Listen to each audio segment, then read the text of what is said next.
Welcome to Improving Sales Performance, a podcast highlighting tips and insights aimed at helping sales organizations realize and maybe even exceed their goals.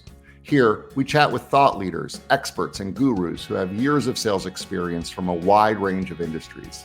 I'm your host, Matt Sunshine, CEO at the Center for Sales Strategy, a sales performance consulting company. In this episode, we're continuing our season-long deep dive into the latest media sales report from the Center for Sales Strategy. And today, Trey Morris, VP Senior Consultant here at CSS, is joining me to help answer the question, why is it getting harder to convert prospects and renew clients? Trey brings so many great points to the table, such as how too many salespeople are pitching products instead of solutions, why sellers need to do a better job of helping existing clients figure out what's working and what's not working early on in their business relationship, and finally, why is it so important for every seller to give the best reason possible for prospects to want to meet with them? With that, let's get the conversation going. So, Trey, in the just recently published 5th annual, can you believe it's already been the 5th annual? It's hard to believe. That's very cool. The 5th annual media sales report. I found this interesting, thought we'd kick it off with this. 57% of salespeople tell us that converting prospects is becoming more difficult. Not that we're shocked by that, but that is what the data shows. 57% of salespeople tell us converting prospects has become more difficult. So here are my questions. It's kind of a two-part question. What are you hearing, like firsthand? What are you hearing, and why you think, and why do you think this is the case? And then the second one is, what advice do you have for salespeople that are frustrated by this? What advice do you have? Yeah. So what I'm hearing, and I'm surprised that it's only 57%. Based on anecdotal data of just people I talk to, it would be 108% of people think it's harder today. Like, that's all I hear. Like, in every client that we work with, it's how do we get more meetings? How do we get more meetings? How do we convert a prospect into a client? And the reality is it is harder. All of this really cool technology has made it super easy for us to ignore people. And so that's what's happened. I mean, especially with working remote, I mean, so many of the people that we're trying to get in front of, they're not in the office. They're not in the store. They're somewhere else. And so getting a hold of them is tough. Also, you're seeing a lot of problems with, people that are kind of putting their toes in the water with if they do get a meeting and there is a presentation, they're not really that serious about it because they just don't know about visibility. Like, no one knows what the economy is going to be like in 2 months, 6 months, a year, tomorrow in a lot of cases. Yeah. So people are nervous. Cash flow is an issue. We get mixed signals on the economy. So there's a lot of reasons that people aren't moving forward. But I think the biggest reason is that so many salespeople are still relying on pitching product, and they're not providing solutions. Yeah. They're not demonstrating how they are going to add value and they're going to be able to solve that prospect's problems or help them achieve a goal. And so the reality is that if you're just pitching product and they're already nervous about the economy and they don't really want to spend the money and they don't necessarily believe what you're talking about is going to help them, they're not going to make a decision. They're not going to say yes. They're not going to convert and become a customer. And that's just the reality of sales, no matter what you're selling. Yeah. Focus on what you solve, not what you sell. Yeah.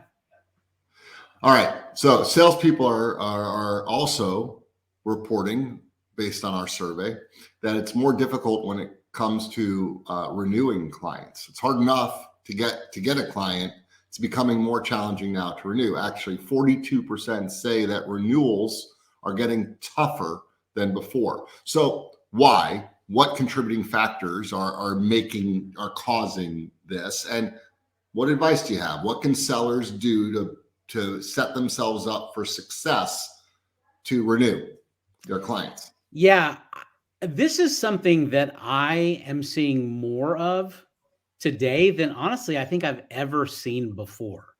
And so I think that a lot of it is that part of it is on the salesperson's issue, not doing what they should be doing. Part of it is not helping clients do a better job of understanding, tracking, and seeing what's working and what's not working. Clients are so busy today that they are not focused on tracking what works and what doesn't work, right? And if you're not working with them and helping them do that, giving them a system, providing information, providing data, being part of their team to educate everyone within the organization of what they're doing, what ads they're running, what specials they're offering. There's just not a lot of information, and people are too busy to necessarily ask everyone. They're too busy to check to see if they came in on an ad or if they mentioned something specific. And so there's probably a lot of people that are coming in buying products and services because of an advertisement that they saw or they heard or an email that they got or a display ad that triggered them. And so, but they're not getting credit for it. And so part of that is our fault for not helping the client and getting better at making sure they understand what's working and what's not working, and making sure we're educating everyone and being involved with them, being a partner with them. Yep.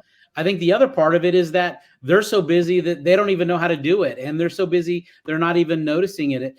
And also, let's be honest, there are so many more ads that we come into on a regular basis than ever before. I mean, I know that when I started back in, 1872, they said that there were 3,000 ads a day. Remember, that's what it was. You saw 3,000 ads a day. What is it today? 30,000? Is it? I mean, it could be 30,000. Right. It literally could be 30,000 ads. Which one am I going to notice? Which one am I going to respond to? Right. And so I think you're seeing that diluted number of ads, results are harder than they've ever been before.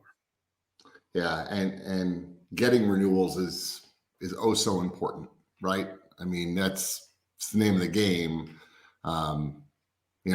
It's a lot easier to fill the bucket when it's not leaking from the bottom. Yeah. So if they're not getting good results, you're not going to get renewals, right? Because you come back in there and go, "Hey, you're ready to renew," and they're like, "It didn't work." Right. Well, if this is the first time that you're finding out that something's not working and it's time for a renewal, you're dead. You're dead. There's no way you are going to save that.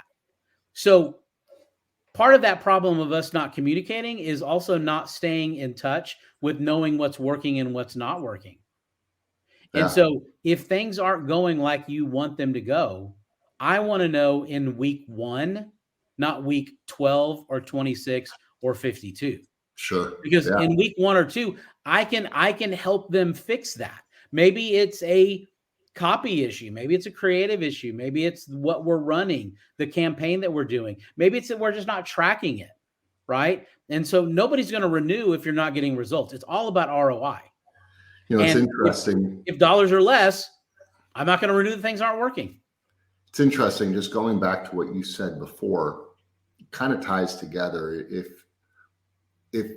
whether you claim to be a product salesperson or not, because nobody claims to be a product salesperson, everyone says they're customer focused, but you show what you are by your actions, right? By your behavior. So if you claim to be a solutions focused seller, then what you care about is making sure that your customer gets results. It gets the solution. So if to you the service stops with the sale because you need to move on to get the next one, You're focused on selling the product and then selling the product again and selling the product again. If you're focused on the solution, well, the sale is you're at the 10-yard line. You still got 90 yards to go, right? You're just getting started.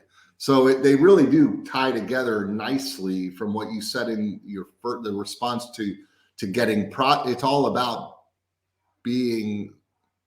solving the problem, not just selling. Yeah, 100%. All right. So first question teed you up on salespeople getting new business. Second question was really about salespeople getting renewal business. This next question has to do with something that I know is near and dear to our hearts, getting appointments.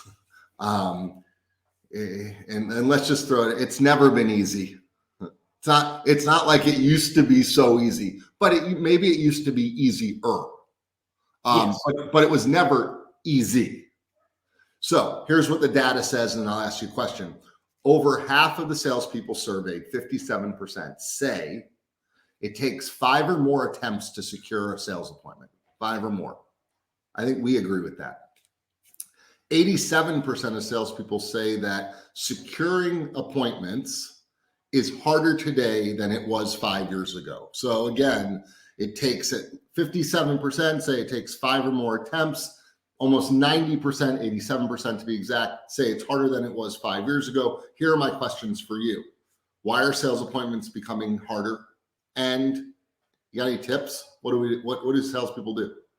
Yeah, I kind of answered that in your first question, because getting appointments leads to conversions, right? They're tied together. Part of it is we just have a lot of technology that it's easy to ignore people. They're not in the office. And there are so many salespeople that are reaching out to decision makers on a regular basis, and not just media and advertising sales. I mean, every vendor is going to have 10, 20 different companies that are all pitching for that same business. I mean, a business owner could have 100 different people reach out to him on any given day when you get a meeting with them.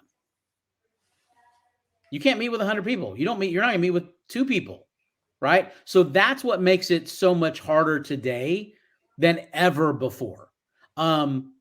And it's good that 57% of people know, hey, I've got to be persistent. I've got to keep reaching out, because that is part of the solution of getting more meetings, is having more outreaches. So they need to be out. They need to reach out to a prospect. We say 7 to 9 times. I've just simplified it and said 9 times now. It's 9 times. You've got to plan. In 2 weeks. Yeah, in 2 weeks. Exactly. It's not over a year. It's 2 weeks. Reach out 9 times in 2 weeks. That's a lot. That's almost every single day, right?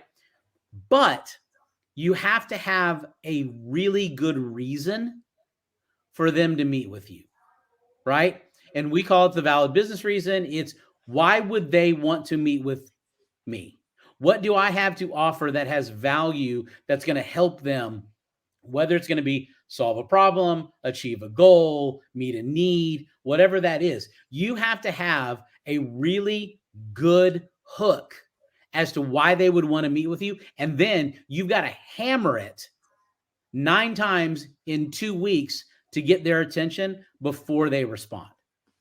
So that's the foundational element of getting more meetings. What are the tips to make it more successful, for you to be better at it?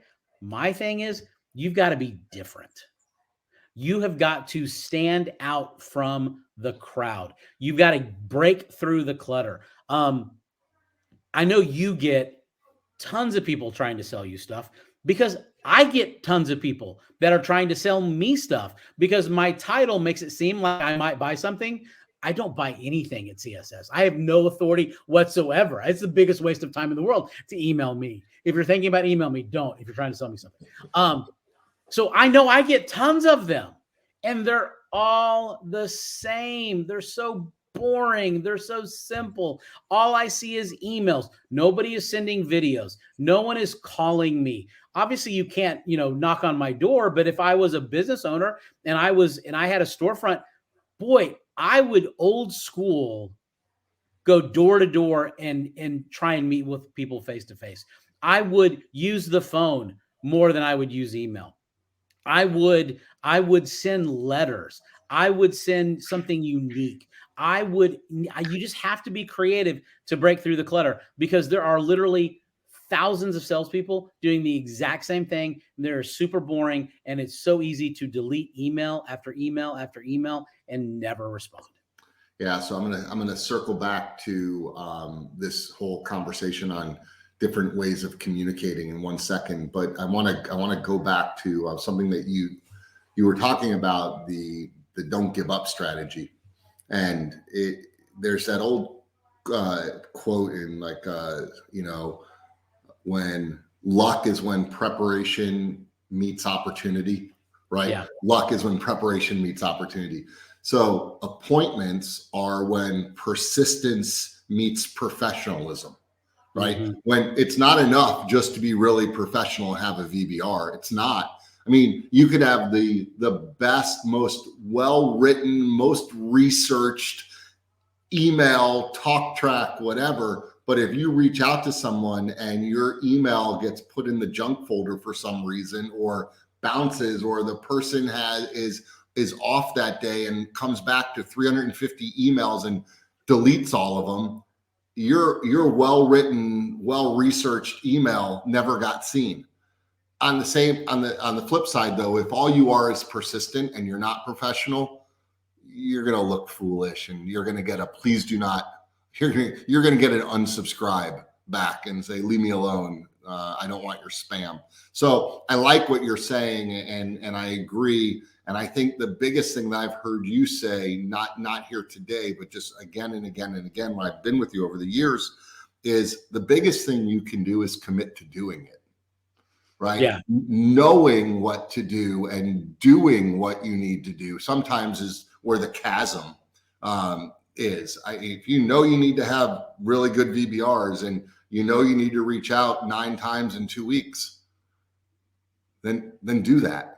And yeah, I hear that all the time when I'm in markets with clients, and I'll go through the don't give up plan, and we'll talk about VBRs, and the salespeople that are honest come up and go, I don't do this all the time. I need to do this all the time. If I did this all the time, I would have as many meetings as I wanted. Right.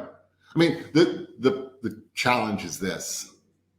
We all have our stories of, well, I only called this guy one time and I got the greatest appointment in the world. I didn't have to call 9, which, by the way, great. High five. Yeah. Congrats. That's awesome. You don't have to, by the way, if you get an appointment on the first call, you do not have to keep doing the other one. You do not. You can stop that. All right. Last question for you. So a big part of all of this is communicating with prospects. You touched on it in your answer to your last question. How we choose to communicate with them is kind of what differentiates us. Most salespeople, 72%, rely on email, and 55% rely on phone. In your opinion, do the legacy channels like email and phone calls, do they still prevail? In other words, are they still the best to use, or are there newer channels? You kind of hit on them, so maybe touch on those again. And are there any communication tactics that you would recommend? And maybe you can talk about when you run your don't give ups strategies. Maybe you can talk about what your last outreach is sometimes like. Yeah, so I did talk about it. I think that email is less effective today than it's ever been. I still see salespeople using it more than anything else. I think that's a mistake. Phone, for the longest time, wasn't effective at all.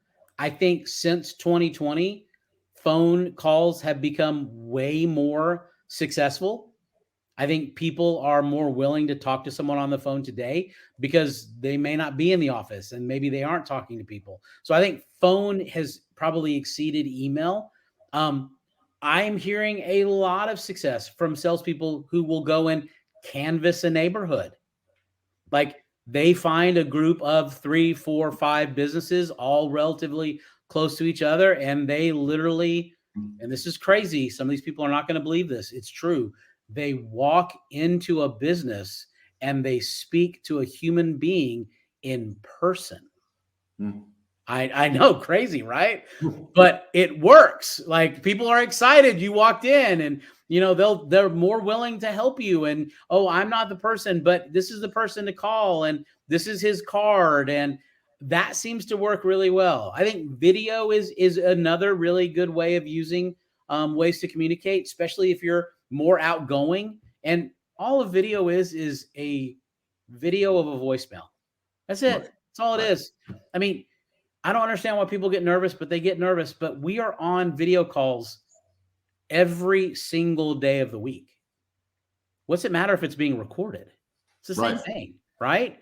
Just do that. I think leaving things behind, mailing things are different. I mean, mailing someone a card, nobody mails anything. So if I got something in the mail, that would stand out, right? I'd be interested to read that, especially if it's handwritten. I'm going to open that. I want to see who wrote me a letter or wrote me a note. I think that's really important. And I think those are the things that I would do. Tell everyone about your outreach when you run a don't give up plan for yourself, when you're in sales mode,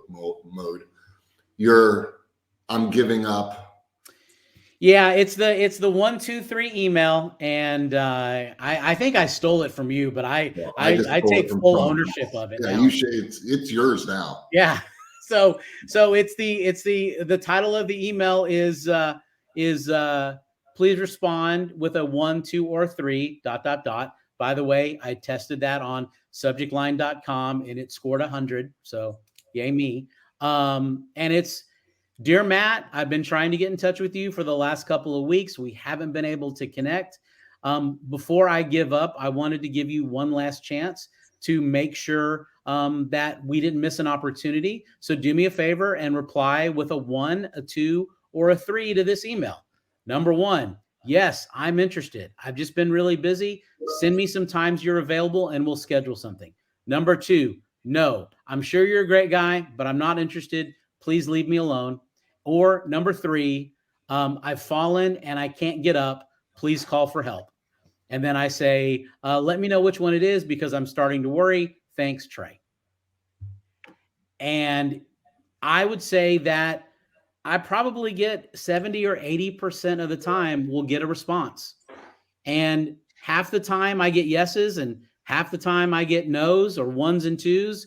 And then occasionally people will be funny and they'll put down a number 3. And then one time someone put down number 4. And then they said for me to do something to myself, which is not appropriate for this kind of content. And if I get a 2, a 3, or a 4, I reply, thanks for letting me know. You'll never hear from me again. And what's funny is if the 3 and the 4s, every time they've replied, oh, I was just kidding. I thought you would think this is funny. I actually am interested. And I'll end up getting meetings. Yeah. And then for anyone listening or watching this podcast, if you don't know what I've fallen and can't get up is, you should Google I've fallen and can't get up. And you'll see that was a very clever advertising campaign way back when. You're making me feel really old. You're making me feel really old. That there are people watching this that are unaware of that. All right. So, Trey, thank you so much. Your insight and your expertise on these specific topics is incredibly valuable. There's so much you've unpacked and shared so much wisdom today that if someone just would would simply do what you tell them to do, if they would just simply take the advice and give it a try, I absolutely know that they would get results. So thank you for joining us, sharing your wisdom with everyone that is watching or listening. If you want to get a hold of Trey, his information will be in the show notes, or you can go to LinkedIn and look up Trey Morris at the Center for Sales Strategy. It'll come up first, and because he's very active on social media.